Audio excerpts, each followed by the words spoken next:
Title: The Pregnant Widow.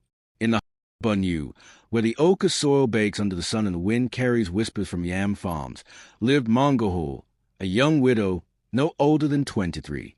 Her husband, Turkar, had died in a communal clash in the border village of Tita Baragba, leaving her with little more than memories, a compound full of silence, and a growing child in her womb. The villagers called her the pregnant widow with a mix of pity and reverence. In Tib tradition, a widow still carried the weight of her husband's spirit until cleansing rites were done.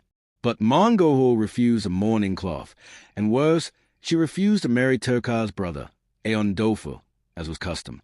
"Let her be," the elders would say, shaking their heads, but no woman walks alone with a spirit child. Yet Mongahul walked alone. Each morning, she carried water from the stream with her back straight, eyes hard. Rumors swirled like harmattan dust. Some said she spoke to Turkar's ghost at night. Others whispered that the child she carried was not his, but a soldier's. One woman even claimed she saw Mongahul in the forest, speaking to the wind, her belly glowing like a moon. One night, lightning cracked open the sky. Mongahul screamed, not in fear, but in labor. The nearest neighbor heard her, but no one came. Fear of the spirit child kept them behind locked doors. By morning, silence reigned again. It was the cry of a baby that broke it. When the women finally gathered courage and approached her hut, they found her sitting by the fire, newborn in arms, eyes soft but unbroken.